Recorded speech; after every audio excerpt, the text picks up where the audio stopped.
Bueno, muy buenas noches. Bienvenidos, esto es Caníbales aquí por la pantalla de C5N en una jornada realmente histórica en esta victoria electoral de Luiz Inácio Lula da Silva, el expresidente del Brasil, que se presenta nuevamente en esta primera tanda electoral y logra una victoria que uno podría decir que es contundente por un lado, pero que por supuesto en términos de lo que eran las encuestas, herramientas necesarias para el análisis previo a la jornada electoral, bueno, caben muchísimos análisis y me parece que esta noche ustedes lo van a tener aquí en la pantalla de C5N, mientras vemos las imágenes allí en vivo desde San Pablo, cuando se esperan las palabras del ganador de esta contienda electoral contra Jair Bolsonaro. Definiciones que van a ser muy relevantes, lo decían nuestros compañeros, Daniela Ballester, Gustavo Gato Silvestre, en lo que ha sido una transmisión histórica también de C5N, la relevancia, lo importante que son estas palabras que seguramente vamos a estar compartiendo con todos ustedes en instantes nada más. ¿Por qué? Bueno, porque ya forman parte de lo que es la continuidad de la campaña política, la continuidad de lo que va a ser esta segunda vuelta electoral, donde se define el destino político de la principal nación del Cono Sur, de este continente que realmente ha sido y es parte de lo que denominamos la patria grande, y en ese contexto caben todos los análisis que seguramente van a estar esta noche aquí con todos las y los caníbales.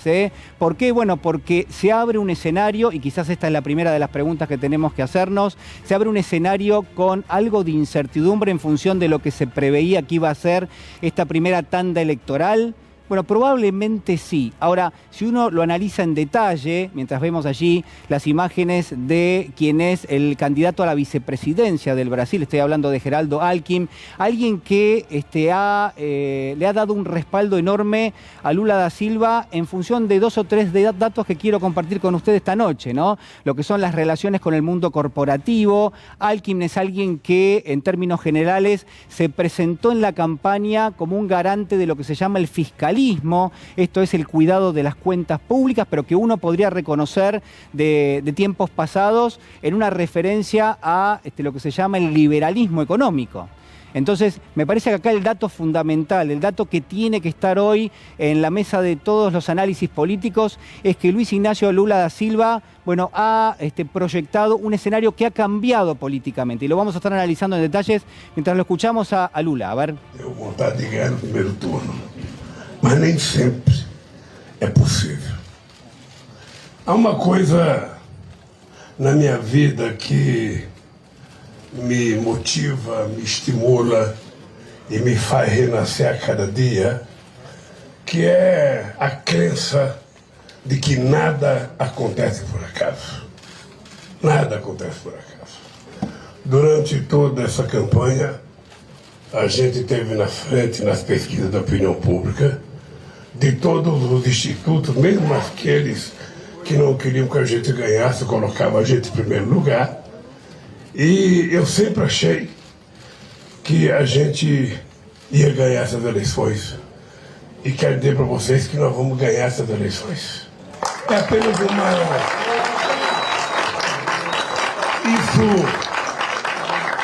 Isso para nós é apenas uma prorrogação. Então, eu quero primeiro agradecer mais uma vez ao comportamento da imprensa nessas eleições. Quero agradecer e dar os parabéns às pessoas que se elegeram, independentemente do partido a que as pessoas pertençam, se são contra nós ou a favor, não tem problema, as pessoas se elegeram. Quero agradecer ao povo brasileiro por mais esse gesto de generosidade. A gente, para avaliar bem o que está acontecendo hoje, a gente tem que lembrar o que estava acontecendo há 4 anos atrás. Há 4 anos atrás, eu era tido como se fosse um ser humano jogado fora da política.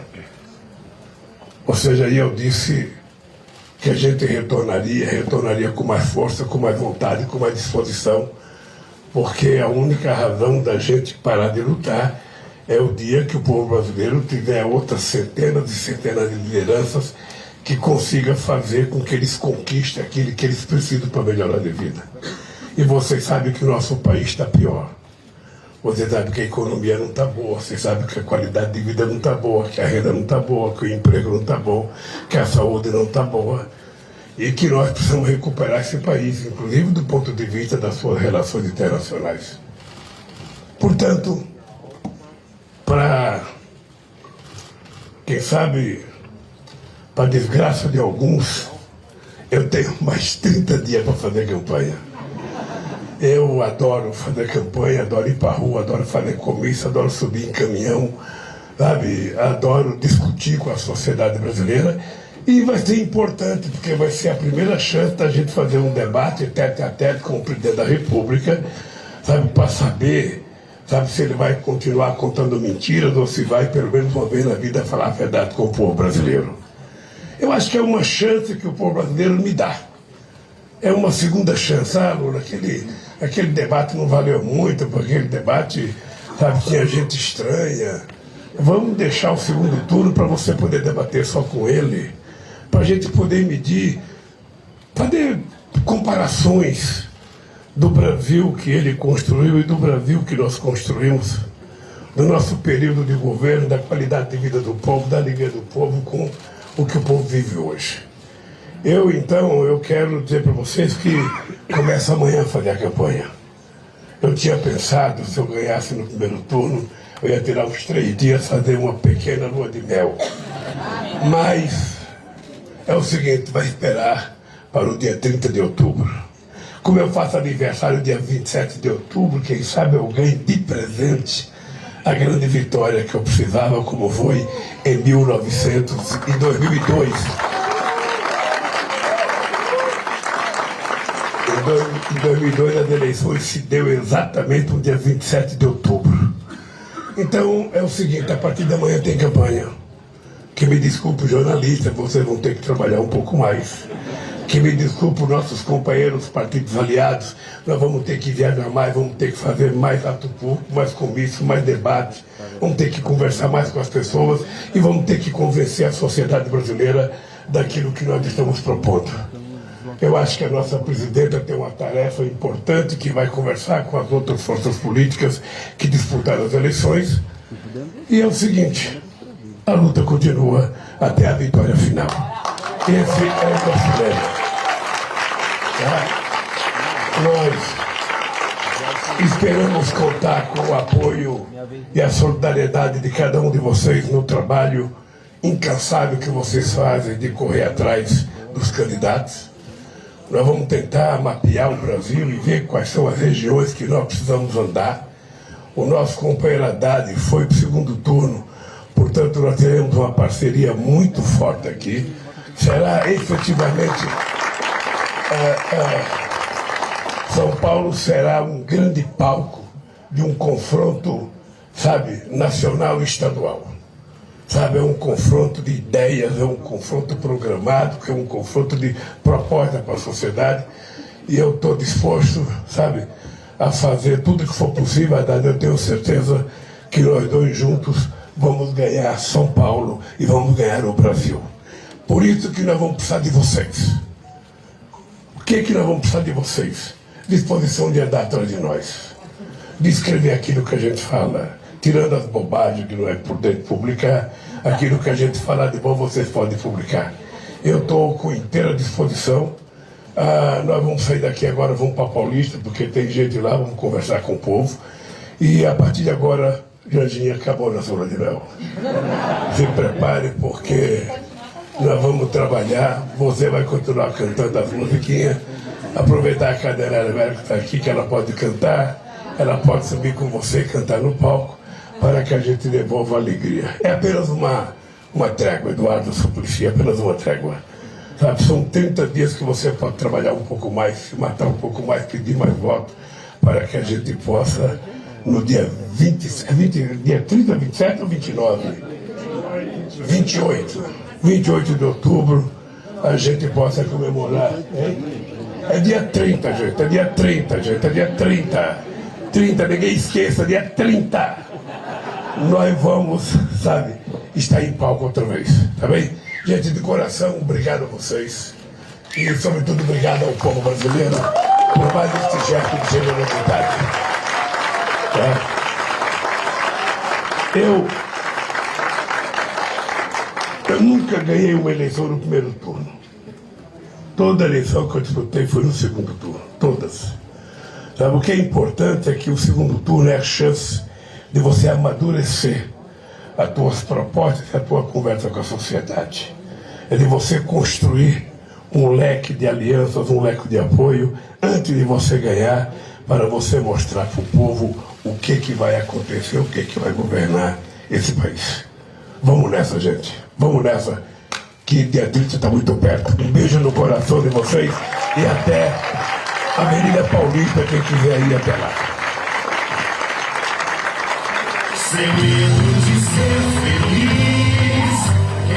Bueno, aquí estaban las palabras de Luis Ignacio Lula da Silva, en un mensaje con mucha emoción, por cierto, pero también ya proyectándose en lo que va a ser la próxima campaña, que ya empieza en este mismo momento, donde Luis Ignacio Lula da Silva, hace primero un agradecimiento, ¿no?, a sus colaboradores inmediatos. Minutos antes había hecho uso de la palabra su candidato a la vicepresidencia, Geraldo Alckmin, y yo creo que hay allí dos o tres frases importantes que mencionó Lula. Bueno, primero, marcar su recorrido. Dice, hace 4 años atrás, ¿dónde estaba? Yo era una persona que había sido dejado afuera de la política, ¿no? Y marca allí una trayectoria que lo lleva en este mismo momento a lo más alto del escenario político del Brasil, un candidato a la presidencia que acaba de ganar la primera vuelta electoral, pero que ya se proyecta en función del próximo 30 de octubre. Dice, bueno, queda más por hacer, es la oportunidad, dice Lula, dice, nada es por casualidad, esta es la oportunidad ¿para qué? Para dar mayor cantidad de debates, para que la sociedad madure en términos de lo que son sus decisiones de carácter electoral, pero también menciona algo que va a ser, yo creo, fundamental de aquí en adelante, que son las coaliciones de gobierno. Lula abre la ventana, abre la puerta a que en los próximos días, muy probablemente, su fuerza política y la coalición que ya integra con respecto a otras fuerzas, bueno, empieza a integrar a aquellos que por ahora están afuera de ese frente, están afuera de esa coalición.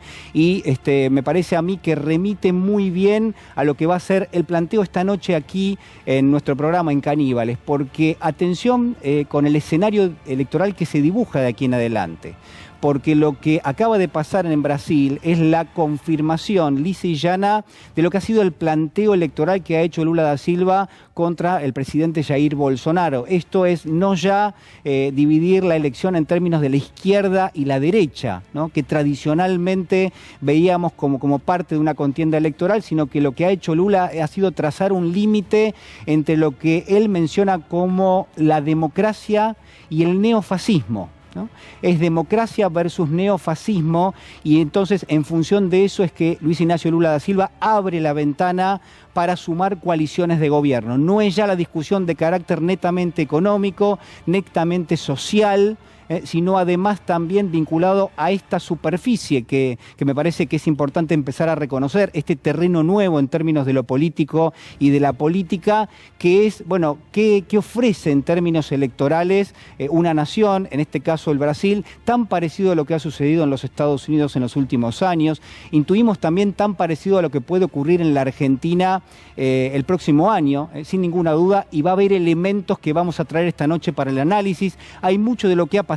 Mire, hay 2 o 3 preguntas fundamentales. Primero, Jair Bolsonaro, con un resultado muy por encima de lo que preveían las encuestas. La pregunta es, para los oficialismos, ha sido realmente muy difícil llegar a una reelección. Ahora, en el caso de Jair Bolsonaro, hoy ha obtenido un resultado que estaba por encima de las expectativas. Entonces, hay que revisar qué hizo Jair Bolsonaro en los últimos meses. Mire, déjeme decirle 2 o 3 medidas que ha tomado y que han tenido un impacto enorme. Por ejemplo, ha hecho un descuento en términos de los impuestos que cobran los estados provinciales en cuestiones que son claves, como puede ser el precio de la nafta, como también los productos industriales. Ha bajado los impuestos, ¿para qué? Para que lleguen más bajos al consumidor y que eso impacte en términos de la inflación también que ha tenido Brasil. Entonces, allí hay una herramienta que ha utilizado Bolsonaro que le ha dado evidentemente algún tipo de resultado electoral, porque lo ha ayudado a recuperar una parte del territorio en términos electorales que tenía perdido. Entonces la pregunta sería, ¿hay ejemplos de lo que hizo Bolsonaro que podrían aplicarse en nuestro país el año que viene?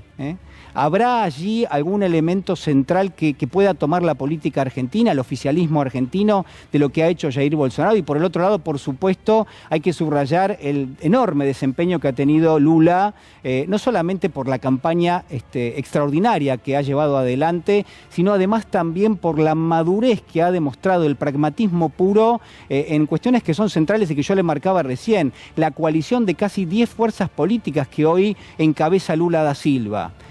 El pragmatismo puro que ha puesto en lo que es su plataforma electoral, el cuidado por comprometer, por ejemplo, la cuestión fiscal, ¿no? Esta promesa de vamos a cuidar las cuentas públicas, vamos a mejorarle la calidad de vida a los brasileños, vamos a mejorar el poder adquisitivo en términos salariales. Bueno, todo esto y otras cuestiones que vamos a estar discutiendo seguramente en instantes nada más han sido parte de esa campaña. Nos vamos a ir directamente allí a Río de Janeiro. Está Diego Iglesias, excelente el trabajo, Diego, durante toda la jornada. ¿Cómo estás? Buenas noches.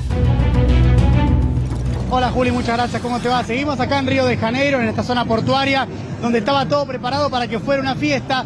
Finalmente no lo fue, había muchísima gente en este lugar, pero sí hay que decirte, mirando el lado luminoso de la vida, por lo menos para estas personas que estaban aquí, que hubo un alivio muy grande cuando Lula revirtió la tendencia y finalmente el resultado en el que terminó. Por supuesto, no hubo los festejos que esperaban. Hay una alegría moderada, la gente igual, como verás, se empieza ya a retirar, todavía queda igual bastante gente, pero no la misma que había en este lugar hace media hora aproximadamente, Juli. Bueno, muy bien, ha sido una jornada, calculo, agotadora realmente para todos, ¿no? Bueno, lo decía Lula recién, ¿no? Agradecía a los periodistas, dicen, bueno, van a tener que seguir escribiendo, van a tener que seguirme de cerca porque voy a seguir dando debates, voy a seguir tratando de convencer a la sociedad brasileña de que nuestra propuesta electoral es mejor que la que quiere llevar adelante Jair Bolsonaro, Diego. Sí, Juli, efectivamente va a tener que ser así. Pero claro que, lo decíamos hace unos minutos, ¿no? Estamos hablando de comportamientos humanos, los comportamientos son impredecibles en algún punto, no sabemos qué puede pasar en la segunda vuelta, pero sí hay unas cuestiones importantes, Juli, a prestarle atención para ver una probabilidad, nada más que eso. Si vos te fijás, la cantidad de votos en blancos de 2000 a 2018 en la segunda vuelta prácticamente no variaron nunca. Si vos te fijás, la participación electoral de la primera a la segunda vuelta prácticamente no variaron nunca. Por lo tanto, el foco central a prestarle atención son los 10 millones de votos de gente que votó a otros candidatos. Y ahí Bolsonaro, por el número de ahora, necesitaría que 8 de cada 10 votantes lo vayan a votar a él. Por supuesto, esto no quiere decir que esté ganada la elección para Lula, ni mucho menos. Simplemente analizando los últimos 20 años, da una idea de lo que puede llegar a pasar. Sin certeza, pero de lo que puede llegar a pasar. Ahora, Diego, sí, voy a ser de abogado del diablo, porque vos me traes, a mí me encantan las matemáticas y las aritméticas en general, y me parece que lo que has dicho es contundente. Ahora, también hay que decir que aquel que tiene que remontar en este momento el resultado es Jair Bolsonaro, que coincidentemente es el presidente de Brasil en este momento y tiene lo que se llaman los fierros en términos del gobierno. Es decir, y si uno mira y repasa lo que hizo Bolsonaro en los últimos 2-3 meses, bueno, realmente ha utilizado una parte del presupuesto público. ¿Para qué? Bueno, para hacer política. Es decir, para bajar los impuestos, la recaudación, para que el impacto de la inflación sea menor. Y pareciera que le ha dado resultado en función de los resultados que hemos visto. Juli, eso que vos decís es clave. Ahí entra lo que puede torcer las matemáticas, ¿no? Que es la dimensión cualitativa, que es la intención del gobierno de revertir estos comportamientos a través de políticas. Lo que vos decís es clave en dos variables muy importantes. Bolsa Familia, el programa que llega a casi 20 millones de brasileros, lo aumentó Bolsonaro de 400 a 600 reales y dijo que lo va a sostener hasta diciembre, al menos así. Y después, algo que vos conocés muy bien y que influye en todo, es el precio de la nafta. Bolsonaro logró un acuerdo con Petrobras, que tiene participación mayoritaria estatal, para bajar la nafta de 8 a 5 reales. Es importantísimo eso, y tal vez haya tenido incidencia en lo que vos estás marcando. Sí, sí, por supuesto. A ver, son elementos, ¿no? Entendemos que todo de alguna manera nos contribuye a tratar de hacer un análisis. Emocionan las palabras de Luis Ignacio Lula da Silva porque todos creo que estamos conscientes del enorme esfuerzo que implica para Lula hacer una campaña electoral, con la edad que tiene, con su propia historia, con la tragedia que vivió en los últimos años, con el enorme sufrimiento de que incluso, a ver, atención con estos datos, ¿no? Muchos de sus aliados políticos en este momento votaron en contra de, por ejemplo, Dilma Rousseff cuando fue el impeachment. Entonces, digo, claro, hay ahí cuestiones donde daría la sensación de que Lula da Silva hace un sacrificio enorme. ¿Para qué? Para mostrarle a la sociedad brasileña que ya no se define tanto entre izquierda y derecha, como obviamente a todos nos gusta discutir y todos somos conscientes de las decisiones que se van tomando en el gobierno y del impacto que eso tiene en lo social. Que hay algo más que se metió por la ventana, que tiene que ver con los neofascismos y que necesariamente hay que dar esa discusión y casi que es urgente dar esa discusión. Entonces, Luis Ignacio Lula da Silva abre el escenario a lo que pueden ser acuerdos políticos de aquí en adelante en las próximas semanas. Eso es efectivamente así y será muy necesario que Lula consiga eso. Ahora, Juli, algo que vos conocés muy bien, que es el poder económico, ha cambiado mucho su posición en los últimos tiempos en Brasil, particularmente en los últimos 2 años. Sí. Hay algo de lo que fue Bolsonaro, que fue masivamente apoyado por el establishment brasilero, que trabajó para eliminar al PT de la escena política, para que Lula no pueda nunca más jugar este partido. Finalmente terminan acudiendo a él porque Bolsonaro sostienen que ya es una persona que le hace daño a Brasil en varios puntos, pero te diría que un punto central tiene que ver también con que se vuelve ciertamente incontrolable, incluso para aquellos que lo crearon. Una suerte de Frankenstein también, que ha incidido en que la verdad es que el establishment brasilero, en términos generales, por supuesto que el agro apoya masivamente a Bolsonaro, pero los bancos, las entidades financieras, los medios de comunicación han revertido su postura y han dado claras señales de apoyo a Lula. Ahora, calculo que en la segunda vuelta esta idea se va a profundizar. No veo motivos para que cambie, ¿verdad?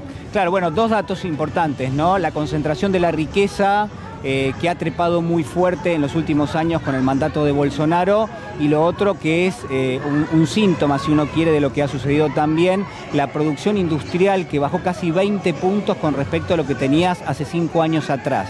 Eso muestra un poco cómo ha llevado adelante el gobierno de Bolsonaro, además de las cuestiones que estábamos mencionando y que obviamente seguramente han tenido un impacto enorme. Diego, te quiero agradecer muchísimo en nombre, por supuesto, de todos quienes estamos aquí en este momento. Enorme tu tarea durante todo el día. Acá me dicen en el control, dejemos que Diego vaya a descansar un rato porque realmente ha sido una jornada agotadora, así que un abrazo enorme y muchísimas gracias. Juli, muchas gracias a vos y a todo el equipo de C5N por esta gran transmisión. Un abrazo muy grande. Bueno, un fuerte abrazo. El señor Diego Iglesias allí, realmente con un desempeño brillante como el de todo el equipo de C5N durante todo el día. Y lo más importante que me parece que es que usted sea partícipe de lo que ha sucedido hoy en nuestra región. ¿Por qué? Porque es relevante. ¿Para qué? Bueno, para todo, para la discusión política también. ¿Me acompaña, señor director? Me voy lentamente allá para el verdadero epicentro. Me encanta esta música. No es la de Caníbales, pero en algún momento nos tenía que llegar. No, y aparte, miren, qué lujo. Bueno, ¿cómo les va? Buenas noches. Buenas noches. Me voy a sentar con cuidado, tengo unos almohadones acá, voy a quedar. Ahí está, perfecto. Las rueditas funcionan. Las rueditas funcionan bien. Bueno, a ver, repercusiones, ¿qué les pareció? ¿Gusto a poco o una enorme alegría? ¿O ninguna de las dos cosas? Yo creo que desde la perspectiva de las elecciones que viene haciendo Lula, si mal no recuerdo, es la quinta, es la segunda mejor que hizo. Es muy buena. Menos, 48.23% de los votos. Y yo lo mediría también en clave geopolítica latinoamericana y mundial, ¿no? Sí. Y que tiene un oponente como Bolsonaro. A mí lo que me parece que se pone en juego es la democracia, porque ya estamos hablando de discursos destituyentes, como también tenemos en nuestro país. Sí.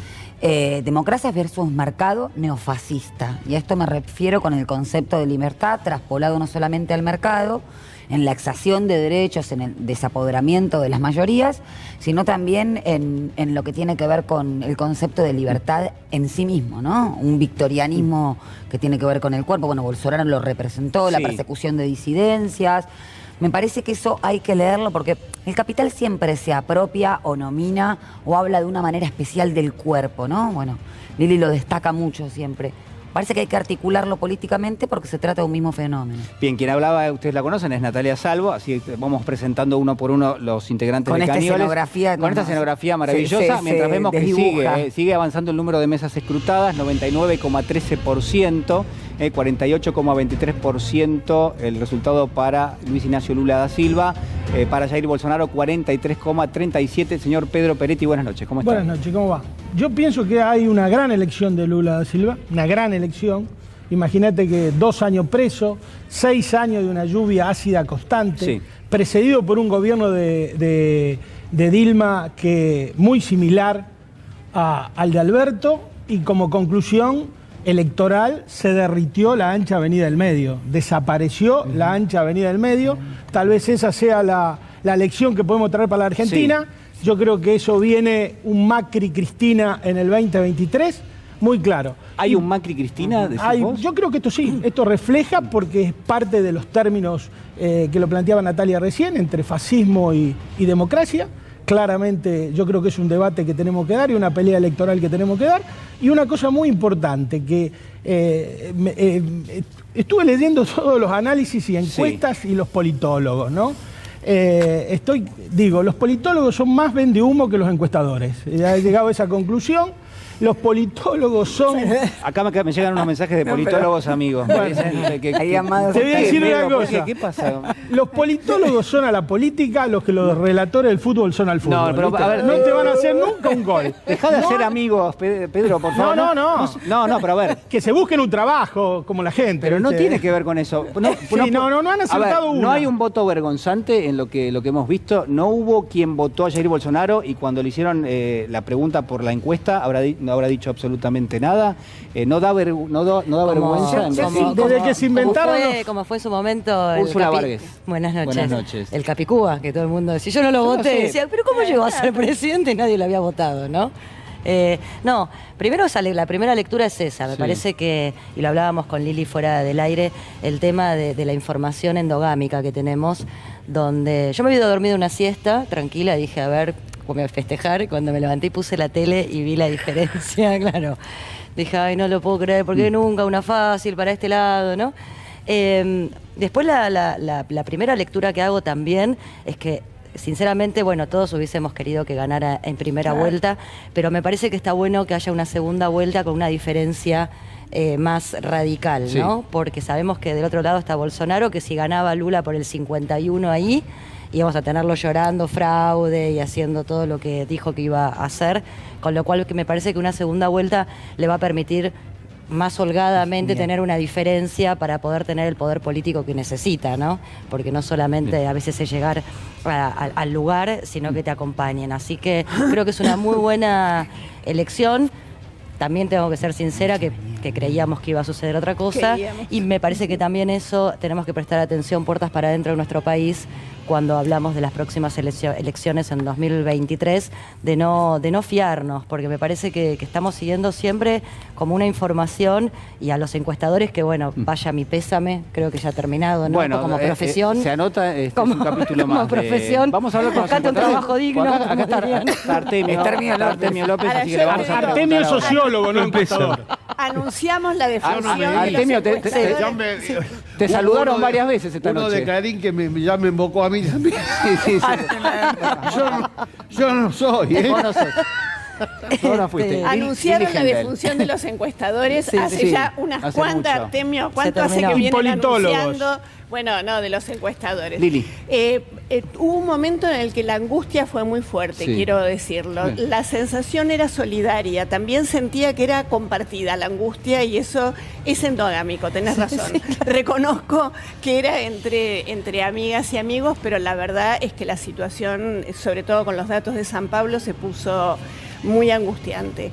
Vengo de Mar del Plata, de la preparación al precongreso de la 15ª regional de la CEPAL, Mujeres Hablando de América Latina, y por supuesto lo que sucedió ahí tenía que ver con la elección de hoy. Las mujeres hablaban de Lula y de lo que significaba y de todo lo que fue la descalificación, el maltrato, cuando hablaba de identidad de género, la ministra de Educación de Bolsonaro, todo lo que implicaron estos años para los derechos humanos.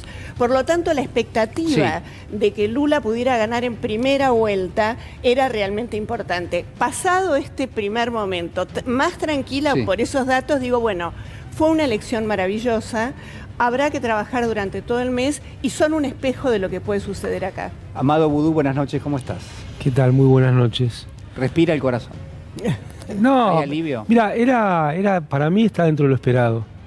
Es una gran elección y me parece que hay dos ejes de análisis. Uno, el estrictamente electoral, que yo lo primero que te diría, hace un mes más o menos escribimos un conjunto de personas del mundo una carta a Ciro Gómez para que no se presentara, pidiéndole y explicándole la importancia de esta elección, porque ellos entienden seguramente lo que pasa en Brasil. Bueno, queríamos explicar la importancia que esto tiene para fuera de Brasil. Con los 3 puntos y pico de Ciro Gómez hubiera terminado la elección ya en primera vuelta, pero bueno, fue testarudo en mantenerse en su posición y realmente por muy poquito, porque para sacar 3 puntos parece solo un ejercicio de vanidad. Pero también en lo electoral hay que mirar, y ya mezclándolo con la cuestión sociológica, económica, lo que sucedió en el estado de San Pablo, ¿no? Donde el resultado es muy malo.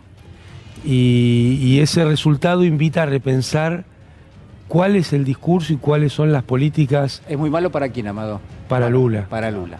Respecto a las expectativas que se tenían. ¿Y por qué? Perder por 7 puntos. Bueno, el candidato a presidente era el candidato a gobernador, ni más ni menos. Era un distrito que eventualmente había resultado favorable, la composición de la base industrial. Y esto me parece que ahí está el núcleo de cosas que hay que pensar en la política de aquí hacia adelante. Yo diría un primer tema, estábamos hablando de citas con Artemio, los textos de Lubert sobre la insatisfacción democrática a principios del siglo XX. Estamos viendo un fenómeno que quizás se repita, que tiene que ver con que las clases medias urbanas votan como las clases altas rurales. Y ahí estamos teniendo una cosa que también para mirar con detenimiento en Argentina, ¿no? No desde hoy, yo te diría desde el 2008. Hay un eje ahí para mirar. Y ahí la pregunta que esto permite desplegar es, lo que llaman radicalización, ¿no será realmente el tipo de propuestas que necesita la sociedad para que haya, para salir de esa insatisfacción democrática, donde la cuestión distributiva es cada vez peor? ¿O por qué no llamamos radicalización a las políticas neoliberales que provocan insatisfacción en las grandes mayorías populares? Porque también habría que empezar a evaluar, bueno, cuál es el rol de Alckmin en esta oferta electoral. Está claro que el factor decisivo fue Lula, el que tenía para concentrar memoria colectiva era Lula y el que generaba expectativas hacia adelante es Lula. Yo creo que es una gran elección, una persona que estuvo detenida hace poco tiempo y fue, digamos, bastardeada por los medios de comunicación brasileros y del mundo. Ha hecho una gran elección y algunas compañeras y compañeros de Brasil me decían algo parecido a lo que señalaba Úrsula, que ir a la segunda vuelta, y con esta diferencia, es un gesto de autoridad también, porque había que ver en el clima de violencia que hay, que parece que es muy pesado, no lo podemos decir desde acá, pero todas las personas que están allá te lo señalan, qué iba a hacer el Superior Tribunal de Justicia, inclusive la policía, en una circunstancia de ganar en primera vuelta por muy poquito. En cambio, ahora van a tener que reconocer este resultado y empieza una nueva película que en 30 días sin duda va a llevar a Lula a la presidencia de Brasil. Sí, es importante los conceptos que estabas dando. Nos vamos a meter, ¿no?, después en este tema de las clases medias,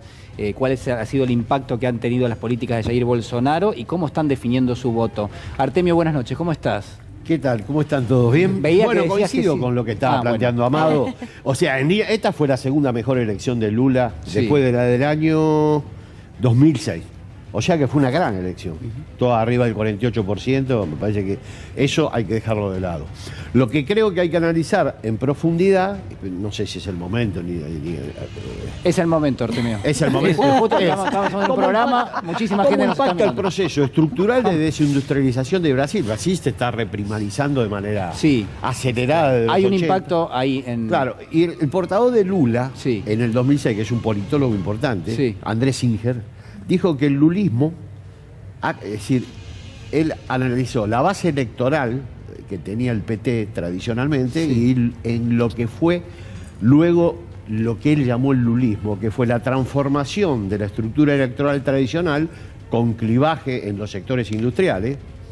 San Pablo muestra que eso efectivamente sucedió y se fue desplazando hacia los sectores más pobres, los más postergados, ampliando la base electoral en esa dirección. Y yo creo que eso es lo que tenemos que reflexionar acerca de lo que implican los procesos de reprimarización y lo que implica para los liderazgos populares y los liderazgos transformadores. Efectivamente hacen, además de crecer a fenómenos como Bolsonaro, tienen esa característica, transforman un liderazgo que tenía anclaje en el sector obrero tradicional, con lo que implica en términos de organización, discusión, en términos de exigencia, de transformación, en liderazgos que se expanden a los sectores más pobres, más lumpenizados de la sociedad, en este caso la sociedad brasileña, que exigen más reformas que transformaciones profundas. Pero, yo creo que eso está en la base del análisis que debemos hacer. Con respecto a la elección, fue una gran elección. Duda va a ganar la segunda vuelta. Hizo una elección impecable. Bueno, eso a pesar de que Bolsonaro tiene recursos como para mostrar gestión, para tomar definiciones que uno dice, bueno, son definiciones de carácter político que las toma por el corto plazo, es decir, durante 4 meses, vamos a suponer, te bajo ingresos brutos a la mitad en todo el país. Entonces, bueno, eso tiene un impacto directo en lo que paga cualquiera de nosotros cuando va a comprar algo que tenga un proceso industrial, un proceso de valor agregado. Ahora, eso no resiste en el tiempo. Pero esas medidas tomadas en el final de una campaña son promesas no creíbles. Me parece que justamente acá la cuestión es la cuestión estructural, no la cuestión solamente en el cultural. 2017 tomó decisiones estructurales y después no le fue bien, porque estructuralmente Ahora, no se sostiene. Julián. Yo creo que está fuera de discusión la gran elección de Lula y que va a triunfar. Y que va a ganar. Creo que vamos a un análisis más fino porque hay que ver qué producen los procesos neoliberales en las sociedades latinoamericanas. La emergencia de estos candidatos, llámenlo como quieran, pero al mismo tiempo una reformulación electoral que le da sustento a transformaciones de menor intensidad. Pero, en el caso de Lula... pero uno puede hablar de derechización del electorado, pero podemos hablar de una derechización. Transformación de la base electoral pero en el caso del PT. A ver, con respecto a Bolsonaro, pienso que hay una parte de la sociedad Lo que pasa es que brasilera siempre tuvo esa composición y acompañó procesos de ese tipo. Me parece que tenemos que analizar también, yo creo que antes que estos últimos 2 años, Bolsonaro hizo una alianza con 3 sectores muy importantes que fueron la base electoral de él. Arregló con el sector del agro, con los sectores ojeros, que claramente lo apoyaron.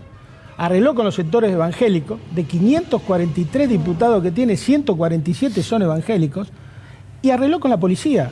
La policía es un articulador político muy importante en Brasil. Tienen casi 500.000 agentes de policía, que es una institución que viene de la dictadura militar y que no fue reformada en la democracia brasileña. Esos 3 pilares yo creo que son los que le dieron la base electoral esta tan importante que tiene Brasil. Más la violencia. Brasil tiene el 2.5% de la población mundial y en el último año se cometieron el 25% de los asesinatos, casi 50.000 tipos. En los últimos 15 años llevan muertos más de 1,5 millones de personas por asesinato. Y se aumentó casi el 467% el uso de armas por civiles durante la época de Bolsonaro. Son datos que también muestran el perfil de la derecha que se viene, que es tan violenta en Brasil como en la Argentina. El asesinato de Cristina tiene que ver con este proceso de fascistización y violencia de toda la derecha latinoamericana. El atentado. Así es. Decía que respecto a la imposibilidad de realizar reformas estructurales, incluso con nuevos gobiernos de corte popular que suceden en América Latina. Eso creo, adhiero en todo lo que dice Artemio, creo que tiene que ver con el no aseguramiento de los derechos básicos. A veces se va por los derechos de las minorías, que no estoy haciendo ningún tipo de jerarquización. Sí. Lo que digo es que los derechos básicos a la distribución equitativa de la riqueza, a una remuneración, al acceso a la salud, a la educación, es lo que se están precarizando del mismo modo que se está precarizando la forma en que participan las mayorías de esa distribución, que es del salario. En Brasil se hizo una reforma laboral en el año 2017, es una reforma que Macri intentó implantar, es una reforma que llevó a la negociación individual, no teniendo preeminencia a los convenios colectivos por actividad, sino de los trabajadores individuales, pudiendo fraccionar las jornadas de trabajo, asegurando una nueva forma de contratación del trabajador autónomo económicamente dependiente, es decir, esta cosa de estar un poco embarazado, no se puede. Bueno, no es un trabajador autónomo económicamente dependiente. ¿Cómo se precariza la protección hacia el trabajo? Y creo que también tiene que ver con este proceso de financiarización de la economía, en donde si bien en Brasil bajó el desempleo a menos de 10 dígitos, sí, la precarización también es un fenómeno que está sucediendo. Creció la precarización en Brasil. Entonces, creo que tenemos que volver a articular por qué también la democracia se va reduciendo incluso en los gobiernos de corte popular. Digo, pongo el ejemplo de Chile, ¿no? Incluso nuestro gobierno respecto de la remuneración. Pero lo de Brasil, Natalia, lo señaló muy clarito. El cambio de base electoral de Lula es nítido. La magnitud de la elección fue colosal. O sea, no cabe ninguna duda. Es la segunda mejor. Ahora, hay que analizar en profundidad por qué en las dos ciudades de mayor impacto industrial pierde. Cuando la base electoral histórica del PT eran los obreros industriales. ¿Por qué la desindustrialización que trae aparejado el neoliberalismo, la reprimarización de la economía de Brasil desde el 80 es galopante? Produce el efecto del surgimiento de los Bolsonaros. Y vos tenés, que obviamente van a perder porque están en una situación de competitividad. Por eso es un tema muy interesante analizar, porque tiene un correlato en las políticas de Argentina. Vos tenés bien en la superficie un proceso dialéctico entre la precarización y la cuestión aspiracional. Y eso te genera un problema electoral muy difícil de contener si no tenés organización sindical, si no tenés una organización que vaya en contra de la precarización. Y me parece que ahí está el núcleo del planteo político para el tiempo que viene. Si vos pretendés remendar el sistema sin cuestiones estructurales, sosteniendo estos sistemas de precarización, primarización, pérdida de trabajo formal, va a ser muy difícil hacer política para el sector popular. Úrsula. Sí, y otro fenómeno, me parece que también es importante destacar el tema del lawfare, ¿no? Porque hoy yo seguía la transmisión de C5N y de lo que decían los votantes de Bolsonaro. La gran mayoría señalaba que Lula había estado preso, ¿no? Es decir, vinculando que al estar preso, obviamente, cometiste un delito y sos un delincuente, con una quizás muy pequeña posibilidad de análisis, porque gracias a los medios de comunicación que bombardean todo el día, bombardearon, ahora como recién señalábamos en este último tramo, acompañaron a Lula porque vieron el monstruo que habían creado y que no lo pueden detener. Siempre hablamos, ¿no?, de que el odio genera este tipo de personas y después se comen a los mismos creadores.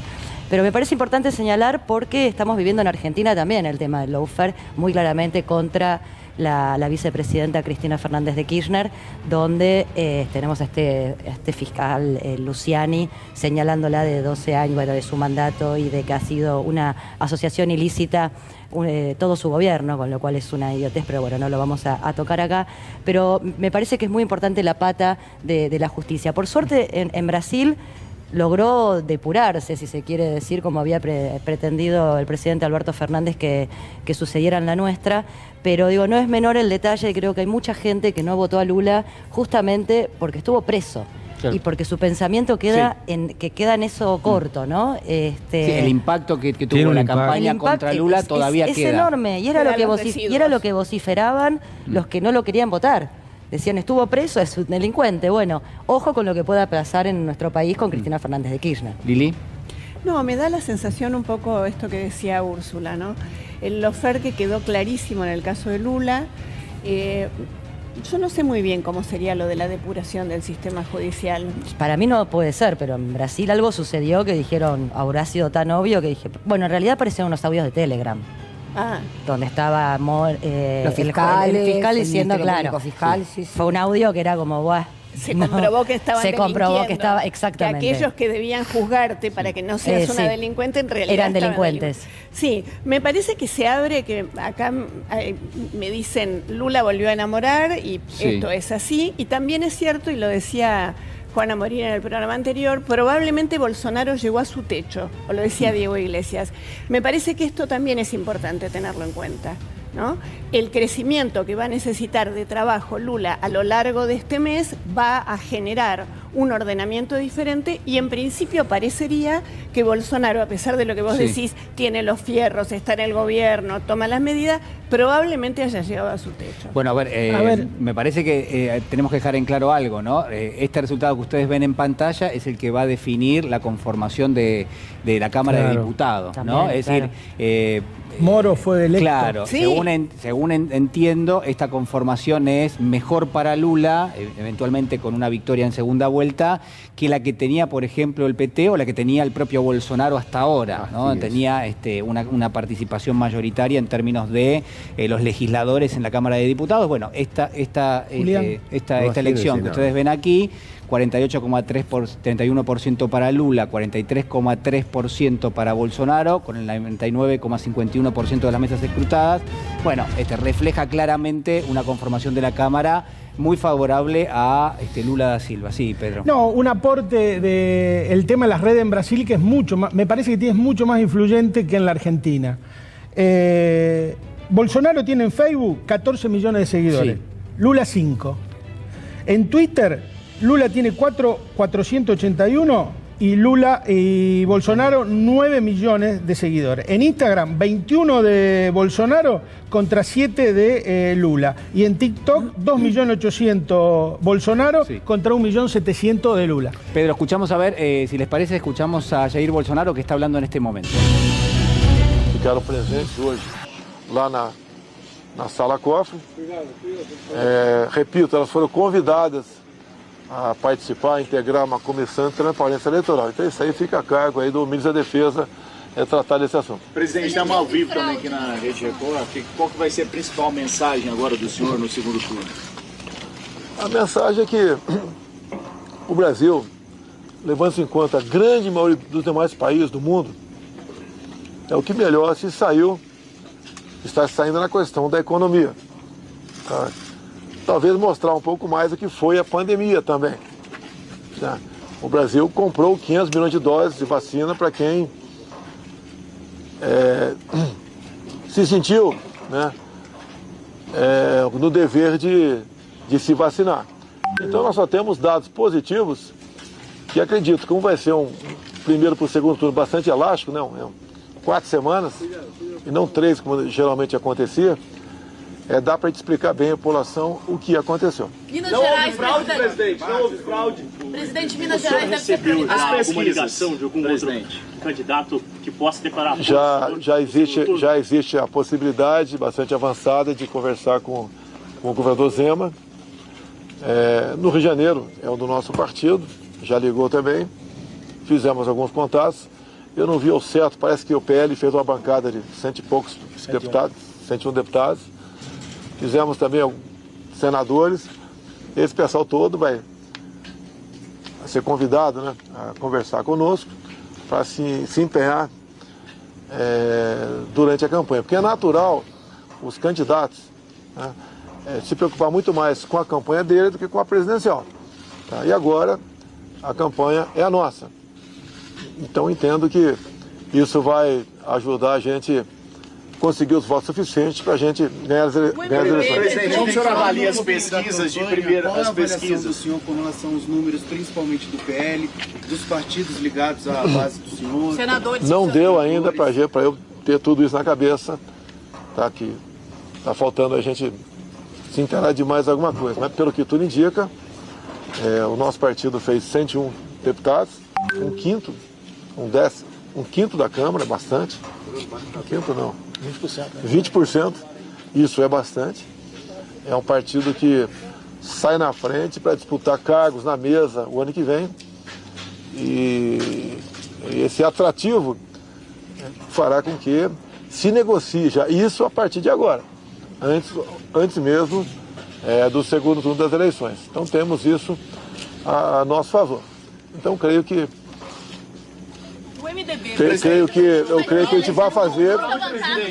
gente vai fazer boas alianças para a gente ganhar as eleições. Eu não posso falar em MDB no momento, tá? A chegada lá, presidente, de ex-ministros acabaram sendo eleitos, ministro Ricardo Salles, ministra dos Direitos Humanos. O senhor avalia isso como uma atuação do governo, que as pessoas reconheceram y acreditaron? Eu não sei o nome de todo mundo. Bueno, allí está Jair Bolsonaro con dos conceptos importantes, ¿no? El primero, mencionando el impacto que tuvo y que tiene, obviamente, el alza en el precio de la energía en general, y cómo impactó el argumento económico, ¿no? Él atribuye el resultado electoral, lo entendemos, la lectura negativa en términos de que, bueno, por supuesto, acaba de perder una elección con Luis Ignacio Lula da Silva, a el impacto que ha tenido la economía, entendemos la guerra también, ¿no? en Ucrania. Y en función de eso, dice, bueno, las próximas semanas sirven para explicarle a la ciudadanía de qué se trató esto de el costo de vida más elevado. Y el segundo elemento, que también lo puso en juego ya Lula, fue el de la coalición, le preguntaban a Jair Bolsonaro, bueno, si está de alguna manera permeable a algún tipo de acuerdo político con una fuerza que es minoritaria en el Parlamento, que ocupa aproximadamente un 20% de los escaños, y daba la sensación de que decía que sí, ¿no? Que bueno, que obviamente que una coalición se puede enhebrar, que hay un acuerdo por delante que se puede trazar. Claro está que uno entiende que a pesar de que estas conversaciones y estos acuerdos se puedan dar, el electorado no siempre obedece a aquel que forma parte de la cabeza en términos de una fuerza política, ¿no? Bueno, recordemos a Haddad, ¿no? Haddad, claro. Y otro dato es que es un clásico, la desaparición del centro político y de las alternativas moderadas no funcionaron. Ahora, ustedes insisten nuevamente con esto, los polos lo que decía Amado, son los que marcan la dinámica de esta pero son elección. ¿Qué polos son, Amado? Porque acá no hay una izquierda y una derecha, o sí hay una izquierda y una Lula, derecha. si vos te fijas el último debate con respecto al primero, Lula está girando hacia la radicalización, se dio cuenta. Él tiene una excelente autocrítica después de la elección de Dilma, del golpe parlamentario, pero a posteriori, porque después el PT va a elecciones municipales, después del golpe de Dilma, y las pierde, entre otras las pierde Haddad, que fue el candidato a presidente, que hoy lo volvió a perder, de manera impactante. No, esta idea de que hay más para emparchar que para reformar, me parece que eso es lo que está en decadencia. Esa tercera alternativa no está apareciendo y creo que la radicalización de Lula lo muestra. Él creo que y esa autocrítica, ¿qué es lo que decía? Bueno, yo sé que hay mucha gente, y yo creo que se lo dirigía al electorado industrial, al que hoy nuevamente manifestó problemas, porque hicimos yo te veo lo como, que como un director técnico. Íbamos a rechazar. Hablaba por la campaña de Dilma contra el neoliberal, no me acuerdo el nombre ya. ¿Pero en qué se nota la radicalización? La radicalización, bueno, yo creo que él tomó nota de que necesita transformaciones profundas en términos de modificación de alguna manera del sistema impositivo brasilero, lo decía hoy. Quiero decir, la clave es lo impositivo. No puede sostener un gobierno de reformas siquiera con esta estructura impositiva. El rol del sistema financiero y la tasa de interés. Y planteó nuevamente llevar adelante una política de reindustrialización, porque sabe que ahí está la base de desarrollo de su propia y en la autocrítica electoral. Hizo una crítica también al tema de la lentitud de la reforma agraria y la falta de financiamiento del INCRA. Eso lo dijo específicamente cuando salió de la cárcel.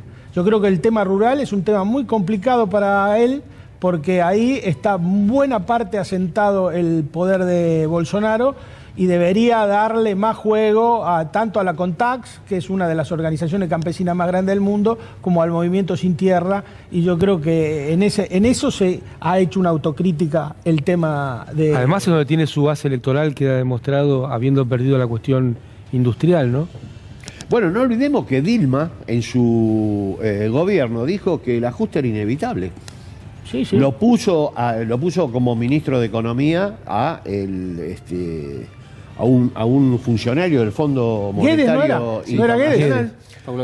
Y hizo la misma receta que proponía hacer a Ezio Neves, que ella combatió. Pero Artemio, en la ¿hasta campaña. dónde? Lula dice, esto fue un error. Sé que hay Artemio. mucha gente que está enojada Úrsula. por esto, y Digo, yo creo que esa es la Pero clave. ¿hasta dónde se puede radicalizar? Vamos a también no es el Lula que vimos asumir como presidente en clara representación de una parte de la sociedad, con un vicepresidente que viene de la centroderecha. Digamos, Claro, él tuvo que abrir un poco, tuvo que negociar. Bueno, si vos no das respuestas... también era de centroderecha. Pero si gobierna... Pero si digo, no da respuestas... Digo, ¿hasta dónde se puede radicalizar? El que paga los costos es Lula. Pero por eso pregunto, ¿hasta dónde se puede radicalizar a alguien que se presenta con un vice que representa la centroderecha? Yo lo primero que haría es sacar la palabra radicalizar. Ajá. Porque me parece que nosotros mismos nos estamos comiendo una caracterización que nos pretenden imponer del discurso dominante de derecha. Nosotros lo que pedimos son políticas nacionales y populares. Y yo creo que la respuesta a lo que vos señalás es que si los gobiernos no son capaces de asumir la representación de su base electoral y producir esas transformaciones, les va mal. Pero, Amado, y para no mirar a Argentina, el caso de Dilma fue patente en este sentido. Claro. Y como dijo Artemio, la cuenta la pagan los líderes populares. Pero por supuesto. En Argentina, en Brasil, no la paga Cuando quien una está en el coalición cargo. progresista no cumple con el contrato electoral, el polo más dinámico paga. Y también creo yo Después pierde la coalición en su conjunto. la criminalización que hay del populismo, ¿no? Nosotros tenemos grandes representantes judiciales y económicos que ya ponderan o califican el populismo como algo delictual. Entonces, esa radicalización o esa categoría conceptual que se utiliza para corrernos es también porque se está criminalizando cualquier tipo de Totalmente. política distributiva o que tenga que ver con las mayorías. Por eso Totalmente. yo creo que lo llevo a un núcleo básico de derechos que en términos jurídicos podríamos hablar de los famosos derechos de segunda generación, económicos, Es sociales. el tema en culturales. contra de la precarización, la clave del mundo. Claro, y que también surgieron, no por nada hablaban recién de principios del siglo XX, después de la Segunda Guerra Mundial se consolidaron, donde también había una crisis de representación política muy grande y también una crisis económica importantísima. Bueno, a ver, yo lo que me parece que quedan planteados varios interrogantes. Quiero proponer para la próxima hora que discutamos qué Lula eventualmente vuelve al poder, si logra, como parece, ganar en segunda vuelta. ¿Es el mismo escenario político que tenía hace 20 años? ¿Es otro? ¿Cuáles son las enseñanzas para Cristina Fernández de Kirchner, para el Frente de Todos? Digo, porque esto, quieras o no, son elementos que va a haber que tomar en cuenta. Vamos a compartir con todos ustedes, son las 11 de la noche en punto, en toda la República Argentina, un pequeño resumen de lo que ha sido toda la jornada. Toda la jornada durante varias horas, lo que ha sido la contienda también electoral en términos de los resultados. Esto que ustedes ven en pantalla son los resultados tal y como están hasta este mismo momento, y este es el resumen.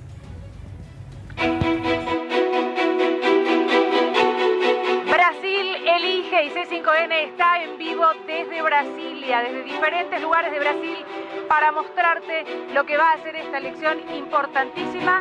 Y hay imágenes impresionantes del dron de C5N. Y con Gustavo Silvestre esta noche aquí estamos para contarte todo lo que va a pasar. ¿Por qué você está aquí? Porque yo voto no Haddad y no Lula. Sale el tema de si van a votar a Lula o a Bolsonaro. Bolsonaro ganó 21 elecciones. Para Brasil este domingo. Y mañana Bolsonaro, sin duda. ¿Qué pasa con las encuestas entonces? No, es mentira. Aquí estamos en Brasilia. Se espera que la caravana recorra varias zonas de San Pablo. ¿Qué se está jugando en esta elección? A democracia. El pueblo quiere volver a sonreír. Muito bem, muito. É 13. Diego Iglesias le pregunta si va A reconocer los resultados después de las 5 de la tarde. ¿Você va a reconocer? Argentina. ¿Você va a reconocer el resultado electoral si perde? Presidente. Queremos que volte a bandeira do Brasil verde, amarelo, azul y branco. dentro de Brasil está pasando todo y vamos a recorrer las diferentes ciudades en las que estamos en vivo. Todos aquí están muy preocupados. Lula ha dado vuelta la elección. Comienza a partir del lunes otra campaña electoral. Quero agradecer e dar os parabéns às pessoas que se elegeram, independentemente do partido que as pessoas pertençam, se são contra nós ou a favor, não tem problema, as pessoas se elegeram. Recordemos que hoy votaron 156 millones de brasileños. Esto es C5N, esto es pura información.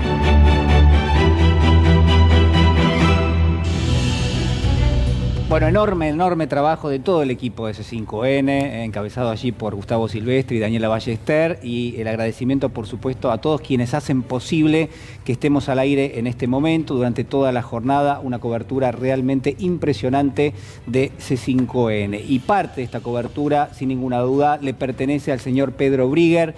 Pedro está en este momento en San Pablo. Pedro, buenas noches, ¿cómo estás?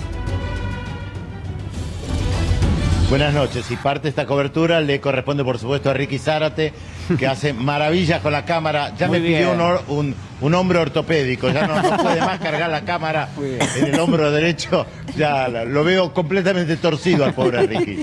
Bueno, Pedro, a ver, un analista de lujo que tenemos esta noche. Por supuesto, el resultado está puesto, lo tenemos en pantalla.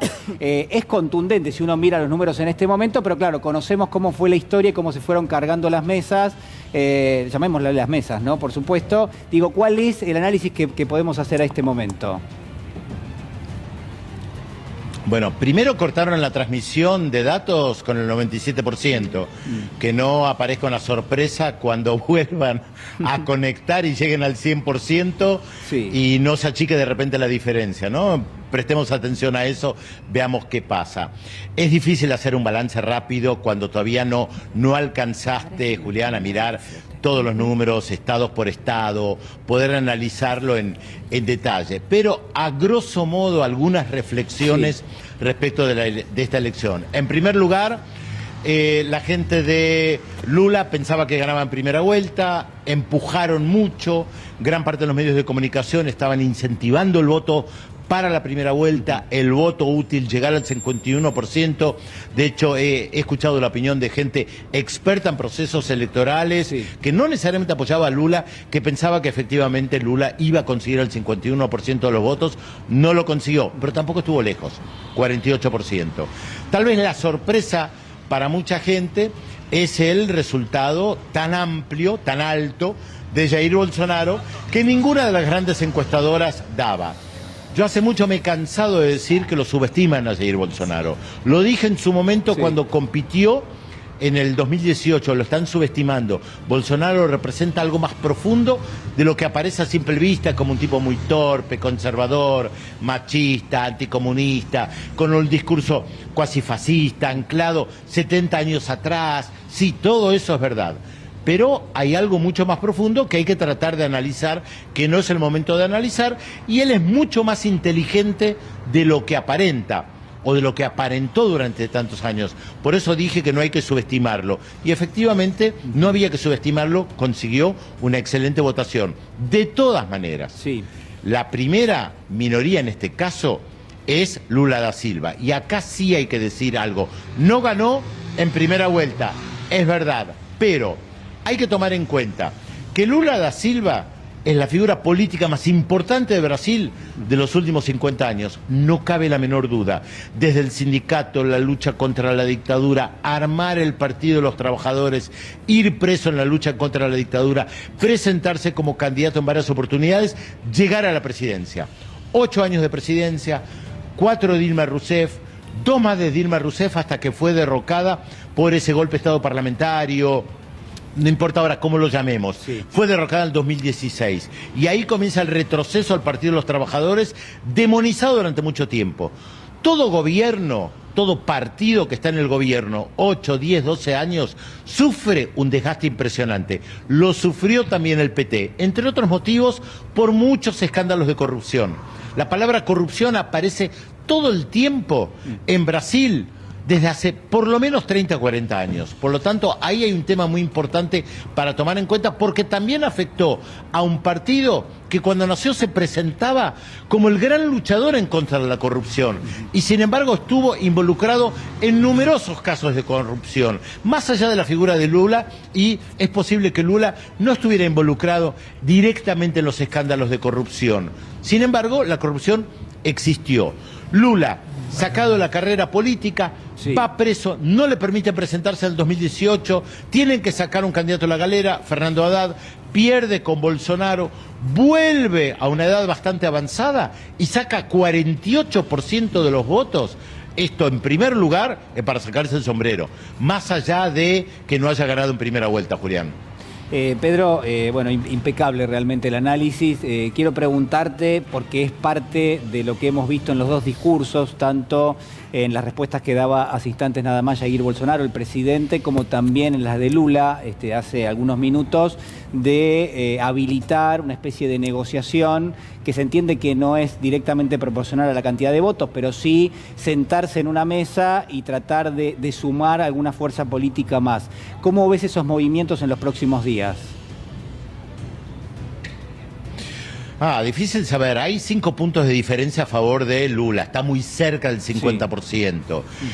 Sí. La tercera y cuarta fuerza juntas, yo te diría que 7 de cada 10 de esas personas en principio debería votar por Lula. Digo en principio, porque nunca se sabe. Claro. Y si no hay, otra vez, no hay que subestimar a Bolsonaro. Cómo teje acuerdos políticos, que hace un mes es mucho tiempo para una segunda vuelta, le permite manejar desde el aparato del Estado recursos, le permite viajar por todo el país con mucha facilidad, es muy dinámico, ha sabido interpelar a un público muy importante en los sectores populares también. Entonces no hay que subestimar a Bolsonaro. De todas maneras, prima facie, como se dice, a priori me da la sensación que Lula debería ganar en segunda vuelta. Pero falta mucho, y ustedes saben que a mí no me gusta arriesgar, me gusta ir paso a paso, ir viendo los diferentes movimientos.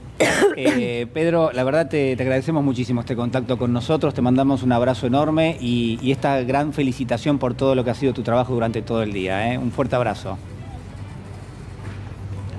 Para todo el mundo, un abrazo también para ustedes y por favor, mándeme el hombro de repuesto para Ricky Sara. Ahí va, ya lo ponemos en camino.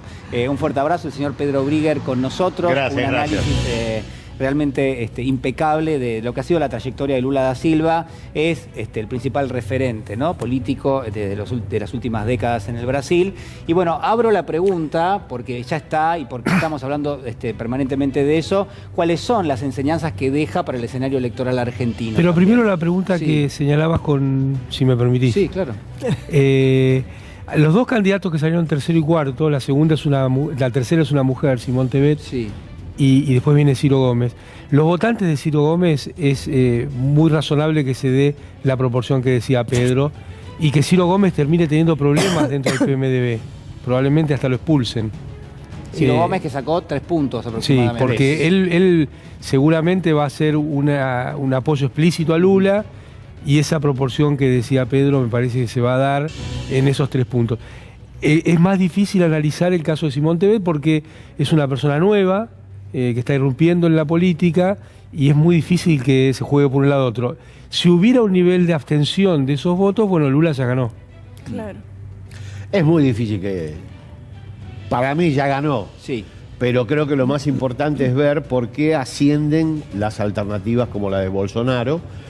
Y yo creo que hay que hacer un análisis estructural muy fuerte. Vos decías, el país de Lula es el mismo que el que tuvo. Sí. Y el componente industrial en el PBI brasileño en los 80 era del 46%. No, pero Pedro, yo digo, hoy es del 22%. Pero está bien, vos haces... Eso hace que se produzcan efectos políticos novedosos.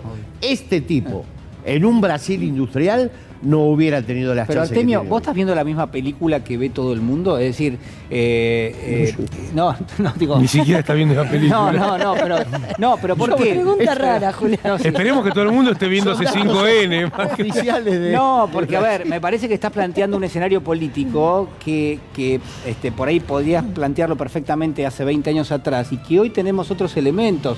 Están las fake news, las redes sociales, el lawfare, hay propuestas de extrema derecha. Pero la política industrial sigue siendo una pero está bien, Artemio. Una deuda a saldar por los movimientos populares. Pero hoy la grieta, ¿dónde se dibuja? ¿Se dibuja en eso que vos decís o la grieta está dibujada en otro lugar distinto? No, yo no habré yo creo que hay dos modelos confrontados, particularmente en el esquema distributivo, que creo que es el eje, pero la construcción de una sociedad con mayores niveles de industrialización, que fue una bandera de los movimientos históricos popular democráticos, obviamente no con la industria chimenea, yo no estoy hablando de volver a ese tipo de industria, pero sí volver a tener un componente industrial importante, tanto en Argentina como en Brasil. Todos coinciden si con no, no Artemio, tenemos... ese es el debate.